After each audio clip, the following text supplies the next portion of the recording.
அஸ்ஸலாமு அலைக்கும் வரஹ்மத்துல்லாஹி வபரகாத்துஹு. அல்லாஹ் நேசிக்கிறான். அல்லாஹ் யாரை நேசிக்கிறான்? அல்லாஹுடைய தூதர் ஸல்லல்லாஹு அலைஹி வஸல்லம் அவர்கள் சொன்னார்கள், இந்த பூமியிலேயே அல்லாஹ்விற்கு விருப்பத்திற்குரிய நேசத்திற்குரிய இடங்கள் பள்ளிவாசல்கள், அல்லாஹுடைய இல்லங்கள் அமைந்திருக்கக்கூடிய இடங்கள் என்று. அப்படி என்றால் யார் அல்லாஹுடைய இல்லங்களோடு மஸ்ஜிதுகளோடு தங்களை தொடர்பு படுத்தி வைத்திருக்கிறார்களோ அவர்களை அல்லாஹ் நேசிக்கிறான். அல்லாஹுடைய தூதர் ஸல்லல்லாஹு அலைஹி வஸல்லம் அதனால் தான் சொன்னார்கள், நாளை மறுமையில் அல்லாஹ் 7 கூட்டத்தார்களுக்கு அரிஷின் நிழலை அளிப்பான். அதில் ஒரு கூட்டம் பள்ளிகளோடு தங்களுடைய உள்ளங்களை இணைத்து வைத்திருப்பார்கள். பள்ளியை விட்டு வெளியே வந்தால் மீண்டும் அந்த பள்ளிக்குள் எப்போது நுழைவோம் என்று ஏக்கத்தோடு இருப்பார்கள். அதை தங்களுடைய உள்ளங்களோடு அன்போடு இணைத்து வைத்திருப்பார்கள் என்று அல்லாஹுடைய தூதர் ஸல்லல்லாஹு அலைஹி வஸல்லம் அவர்கள் சொன்னார்கள். அல்லாஹ் ரப்புல் ஆலமீன் குர்ஆனிலே சொல்கிறான், வஅன்னல் மஸாஜித லில்லாஹ், பள்ளிகள் அனைத்தும் அல்லாஹ்விற்கு சொந்தமானவை, அல்லாஹ்விற்கு உரியது என்று. அல்லாஹுடைய தூதர் ஸல்லல்லாஹு அலைஹி வஸல்லம் அவர்கள் சொன்னார்கள், அல்லாஹுடைய இல்லங்கள் ஒவ்வொரு இறையஞ்சக்கூடிய அடியானுடைய வீடுகளாகும் என்று அல்லாஹுடைய தூதர் ஸல்லல்லாஹு அலைஹி வஸல்லம் அவர்கள் சொன்னார்கள்.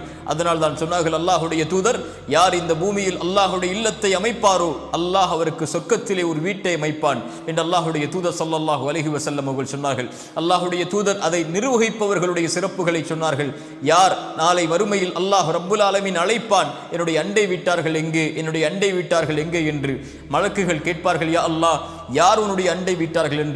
அல்லாஹ் ரப்புல் ஆலமீன் கூறுவான், பள்ளிகளை அல்லாஹுடைய இல்லங்களை நிர்வகித்த அந்த நல்லடியார்கள் எங்கே என்று அல்லாஹ் ரப்புல் ஆலமீன் அவர்களை தன்னுடைய நெருக்கத்திற்குரியவர்களாக அல்லாஹ் ஆக்கிக் கொள்வான் என்று அல்லாஹுடைய தூதர் ஸல்லல்லாஹு அலைஹி வஸல்லம் அவர்கள் சொன்னார்கள். அல்லாஹுடைய தூதர் ஸல்லல்லாஹு அலைஹி வஸல்லம் மேலும் சொன்னார்கள், யார் காலையிலும் மாலையிலும் அல்லாஹுடைய இல்லங்களை நோக்கி நடந்து செல்கிறார்களோ அல்லாஹ் கண்ணியத்திற்குரிய இடத்தை நாளை மறுமையில் சொர்க்கத்தில் அமைப்பான், அவர்கள் காலையிலும் மாலையிலும் செல்வதற்கு என்று அல்லாஹுடைய தூதர் ஸல்லல்லாஹு அலைஹி வஸல்லம் அவர்கள் சொன்னார்கள். அல்லாஹுடைய தூதர் மேலும் சொன்னார்கள், இருளில் அல்லாஹுடைய இல்லங்களை நோக்கி நடந்து செல்பவர்களுக்கு நற்செய்தி சொல்லுங்கள், அல்லாஹ் ரப்புல் ஆலமீன் நாளை மறுமையில் முழுமையான வெளிச்சத்தோடு அவர்களை நடக்க வைப்பான் என்று அல்லாஹுடைய தூதர் ஸல்லல்லாஹு அலைஹி வஸல்லம் அவர்கள் சொன்னார்கள். அல்லாஹுடைய இல்லங்களோடு நெருக்கத்தில் இருப்பவர்கள், அல்லாஹுடைய இல்லங்களை நிர்வகிப்பவர்கள், அல்லாஹுடைய இல்லங்களோடு தங்களுடைய வாழ்வை இணைத்து வைத்திருப்பவர்களை அல்லாஹ் ரப்புல் ஆலமீன் நேசிக்கிறார். அல்லாஹுடைய தூதர் ஸல்லல்லாஹு அலைஹி வஸல்லம் அதனால்தான் அல்லாஹுடைய இல்லங்களில் அல்லாஹ்வை வணங்குவதற்குரிய சிறப்பிற்குரிய தொழுகையை அங்கே நிறைவேற்றுமாறு கூறினார்கள். அல்லாஹுடைய தூதர் ஸல்லல்லாஹு அலைஹி வஸல்லம் அவர்கள் சொன்னார்கள், ஒரு முறை பள்ளிக்கு வந்து தொழுகைக்கு தயாராகி கொண்டிருக்கிறார்கள். நபித்தோழர்கள் பள்ளிக்கு வருவதற்கு தாமதமாகிறது. அல்லாஹுடைய தூதர் ஸல்லல்லாஹு அலைஹி வஸல்லம் தங்களுடைய கோபத்தில் சொன்னார்கள், யாரெல்லாம் பள்ளிக்கு இகாமத் சொல்லப்பட்டதற்கு பிறகும், அதான் சொல்லப்பட்டதற்கு பிறகும், அழைப்பு விடுக்கப்பட்டதற்கு பிறகும் யார் பள்ளிகளுக்கு வராமல் வீடுகளில் தங்களுடைய தொழுகைகளை ஆக்கிக் கொள்கிறார்களோ அவர்களுடைய வீடுகளை நெருப்பால் எரிக்க என் மனம் நாடுகிறது என்று அல்லாஹுடைய தூதர் ஸல்லல்லாஹு அலைஹி வஸல்லம் அவர்கள் சொன்னார்கள். நம்முடைய வீடுகள் எல்லாம் அல்லாஹுடைய தூதர் ஸல்லல்லாஹு அலைஹி வஸல்லம் மேலும் சொன்னார்கள், ஒரு கண் தெரியாத நபித்தோழர் வருகிறார். அல்லாஹுடைய தூதரே, எனக்கு கண் தெரியாது, இரவுடைய நேரங்களில் பள்ளிக்கு வருவதற்கு சிரமமாக இருக்கிறது, பாதையின் காரணமாக நான் வீடுகளில் தொழுவதற்கு அனுமதி இருக்கிறதா? அல்லாஹுடைய தூதர் ஸல்லல்லாஹு அலைஹி வஸல்லம் கேட்டார்கள், அதானுடைய சப்தம் உன்னுடைய காதில் விழுகிறதா? அவர் சொன்னார், ஆம் என்று. அப்படி என்றால் உனக்கு எந்த ஒரு அனுமதியையும் நான் பார்க்கவில்லை என்று அல்லாஹுடைய தூதர் ஸல்லல்லாஹு அலைஹி வஸல்லம் அவர்கள் அந்த நபித்தோழருக்கு சொன்னார்கள். நமக்கு கண் தெரியாதா? அல்லாஹ் ரப்புல் ஆலமீன் நம்மை சீரமைப்பானாக. அல்லாஹுடைய தூதர் ஸல்லல்லாஹு அலைஹி வஸல்லம் சொன்னார்கள், உங்களுடைய வீடுகளுக்கு அருகில் அல்லாஹுடைய இல்லங்களை அமைத்துக் கொள்ளுங்கள். உங்களுடைய ஊர்களில், உங்களுடைய மக்கள் வாழக்கூடிய இடங்களில் அல்லாஹுடைய இல்லங்களை அமைத்துக் கொள்ளுங்கள், அதை சுத்தப்படுத்துங்கள், அதை நறுமணப்படுத்துங்கள், அது அல்லாஹுடைய இல்லங்கள் என்று அல்லாஹுடைய தூதர் ஸல்லல்லாஹு அலைஹி வஸல்லம் சொன்னார்கள். அல்லாஹுடைய தூதர் ஸல்லல்லாஹு அலைஹி வஸல்லமுடைய காலத்தில் அல்லாஹுடைய தூதருடைய இல்லத்தை, அல்லாஹுடைய தூதர் தொழக்கூடிய அந்த பள்ளிவாசலை சுத்தம் செய்யக்கூடிய ஒரு பெண்மணி மரணித்து விட்டார்கள். அல்லாஹுடைய தூதர் அந்த மரணத்திற்கு பிறகு வருகிறார்கள். நபித்தோழர்களை பார்த்து கேட்டார்கள், அந்த பெண்மணி எங்கே என்று.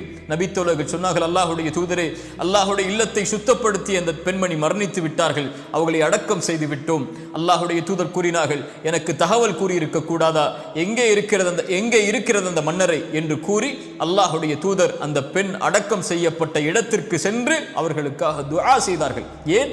அவர்கள் செய்த பணி அல்லாஹ்விடத்திலே மேலான பணி. அல்லாஹுடைய இல்லங்களை சுத்தப்படுத்தக்கூடிய பணியை அல்லாஹ் நேசிக்கிறான். அல்லாஹுடைய தூதர் அந்த பெண்மணிக்காக அல்லாஹ்விடத்திலே துஆ செய்தார்கள். அவர்கள் மரணித்ததற்கு பிறகும் இத்துணை சிறப்புகளையும் உள்ளடக்கிய, இத்துணை கண்ணியங்களையும் உள்ளடக்கிய அல்லாஹுடைய இல்லங்கள் இன்று அழுது கொண்டிருக்கிறது. உங்களுடைய ஊர்களில் அல்லாஹ்வுடைய இல்லங்கள் இருக்கக்கூடிய நிலைமைகளை கொஞ்சம் எடுத்து பாருங்கள். முன்னால் இருந்த தலைமுறை, வரும் தலைமுறைகள் எம்முடைய ஊர்களில் தொழுகையாளிகளாக மாற வேண்டும் என்பதற்காக அல்லாஹுடைய இல்லங்களை பல லட்சங்கள் பல கோடிகள் செலவழித்து அல்லாஹுடைய இல்லங்களை அமைத்த இல்லங்கள் எல்லாம் அடுத்த தலைமுறை வரும்போது கண்டும் காணாமல் வெறும் கட்டிடங்களாக மட்டும் நிர்வகிக்கப்படக்கூடிய காட்சியை பார்க்கிறோம். அல்லாஹுடைய இல்லங்களில் உங்களுடைய ஊர்களில் நீங்கள் சென்று அதனுடைய கழிவறையின் நிலைமையை பாருங்கள். உங்களுடைய வீட்டின் கழிவறையின் நிலைமையை பாருங்கள். அல்லாஹுடைய இல்லங்களுடைய கழிவறைகள் எல்லாம் பொது கழிப்பிடங்களை விட மோசமான நிலையில் இருக்கக்கூடிய காட்சியை பார்க்கிறோம். அல்லாஹுடைய தூதர் இறையஞ்சக்கூடியவனுடைய இல்லம் அல்லாஹுடைய மஸ்ஜித் என்றார்கள். ஒரு முஃமினுடைய வீடு அல்லாஹுடைய மஸ்ஜித் என்றார்கள். உங்களுடைய வீட்டிற்கு மேல் நீங்கள் பேண வேண்டிய உங்களுடைய முதல் வீடு அல்லாஹுடைய இல்லம் என்றார்கள். இன்று கழிவறைகளுடைய நிலைமை, அன்றைய காலத்தில் கட்டப்பட்ட கழிவறைகள் ஒரு ஆணுடைய மர்ம உறுப்புகள் வெளியே தெரியும் அளவிற்கு சிறுநீர் கழிக்கக்கூடிய நிலைமையில் கட்டப்பட்ட கழிவறைகள் கூட இன்று வெறும் அங்காடிகளைப் போல் பாதுகாக்கப்பட்டு அதே நிலைமையில் இருக்கிறது. அல்லாஹுடைய வீடுகளுடைய கழிவறைகளை பாதுகாக்காமல் அதை பராமரிக்காமல் உங்களுடைய வீட்டின் கழிவறையை நீங்கள் எவ்வளவு கோடிகளை லட்சங்களை கொடுத்து செலவழித்து எதை வாங்க போகிறீர்கள்? நாளை மறுமையில் அல்லாஹ் இதை குறித்து உங்களிடத்தில் விசாரிக்க மாட்டானா? அந்த ஊரில் வாலிபர்கள் இருந்தால் கவனத்தில் எடுங்கள். ரமதான் இருக்கிறது. ரமதானுக்கு முன்னதாக உங்களுடைய பள்ளிவாசல்களுடைய கழிவறைகளை சுத்தப்படுத்துங்கள், அதை மேம்படுத்துங்கள், அதை தரப்படுத்துங்கள். அங்கே வருவதை கண்ணியத்தோடு வரக்கூடிய அளவிற்கு ஆக்குங்கள். அதை முகம் சுளிக்கக்கூடிய இடமாக ஒருபோதும் அல்லாஹுடைய இல்லங்களை மாற்றி விடாதீர்கள். அல்லாஹுடைய இல்லங்களை பரிசுத்தப்படுத்துவது ஒவ்வொரு முஃமினுடைய கடமை.